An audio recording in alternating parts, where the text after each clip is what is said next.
For the first time in 12 years, Baghdad residents don't need to rush home.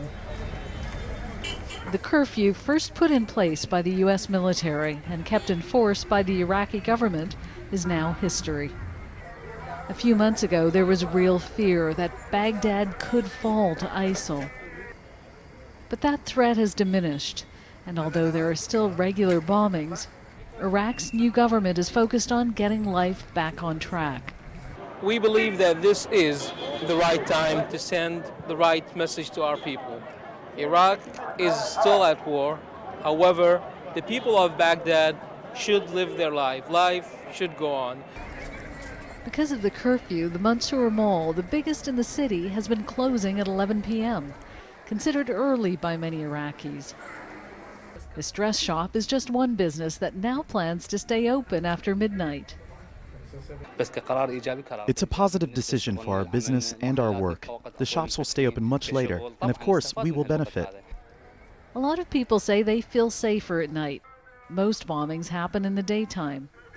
It isn't just the curfew being lifted. The Prime Minister has ordered a lot of roadblocks removed.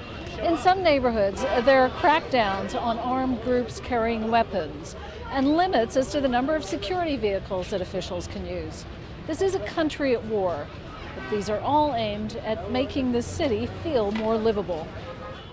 People are used to danger here, but they're fed up of spending hours in traffic because of roadblocks. You have checkpoints in the middle of the streets when there is no immediate threat. It leaves us stuck at the checkpoint for almost 2 hours. As midnight approached, some Iraqis gathered at Tahrir Square, where city officials were throwing a party. You can see all the people here are happy about the curfew being lifted.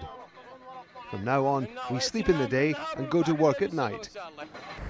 The Iraq Bikers, a motorcycle gang, came out in force, joining tribal leaders and politicians.